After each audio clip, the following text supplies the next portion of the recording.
Bismillahirrahmanirrahim. Saya Siti Fatimah binti Mak Nasir ingin mentadbir gaya asuhan ibu bapa.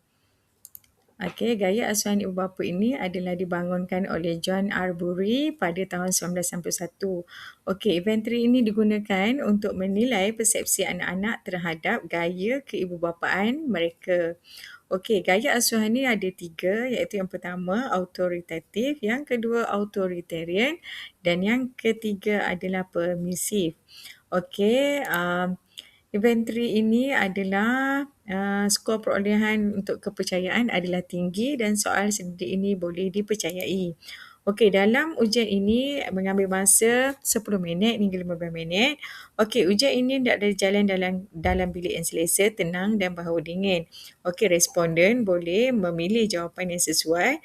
Okey, sasaran untuk inventory ini adalah remaja, kanak-kanak dan juga orang dewasa. Okey, untuk arahan responden, inventory ini ada 30 item. Okey, terdapat 20 item positif dan 10 item adalah negatif.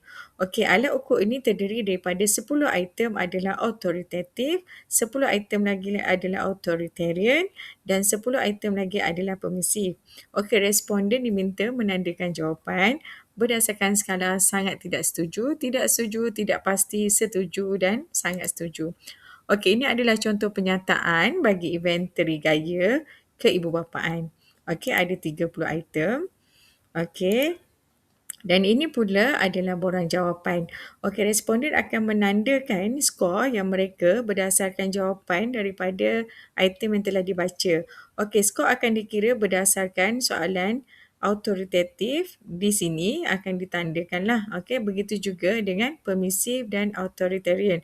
Okey, jawapan yang paling tinggi contohnya di sini skala untuk skor item positif di mana soalan nombor 1, 2, soalan 1 hingga 10 adalah autoritatif.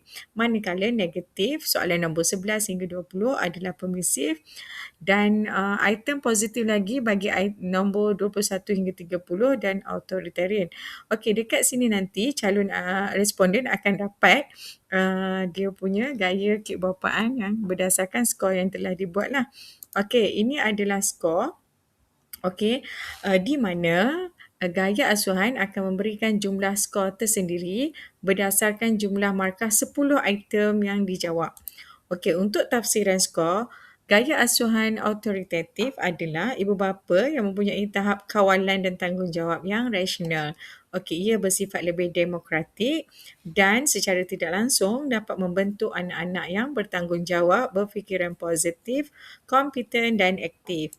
Okey, manakala yang kedua adalah gaya asuhan authoritarian di mana anak-anak menunjukkan tingkah laku memberontak, bimbang dan pendendam. Okey, ibu bapa mempunyai sifat mengawal yang tinggi di mana tetapi rendah pada tahap tanggungjawab. Okey, di mana ini akan menyebabkan anak-anak mempunyai keyakinan diri dan sifat berdikari yang sangat rendah. Okey, seterusnya adalah gaya asuhan permisif di mana ibu bapa menunjukkan sikap kawalan yang rendah di samping tanggungjawab yang tinggi. Dia di sebaliknya lah daripada yang tadi. Okey, di mana anak-anak ini tidak akan hormat ibu bapa dan mempunyai permintaan yang melampau. Senang kita kata, anak-anak akan lebih mempamerkan kecenderungan bersifat bebas dan dia tidak dapat mengawal diri. Di mana akan berlakulah tingkah laku remaja yang agresif. Okey, kesimpulannya gaya asuhan ibu bapa memainkan peranan penting dalam membentuk perkembangan emosi, sosial dan tingkah laku anak-anak. Okey, inventory PAQ ini membolehkan kita menilai dan memahami dengan lebih mendalam gaya keibubapaan yang diamalkan oleh ibu bapa melalui perspektif anak-anak sendiri. Okey, tapi tiada satu gaya yang sempurna untuk semua situasi. Okey, ibu bapa yang berkesan ialah mereka yang mampu menyesuaikan gaya asuhan mengikut keperluan anak dan konteks kehidupan serta menggabungkan kasih sayang dengan disiplin secara seimbang. Okey, sekian. Terima kasih.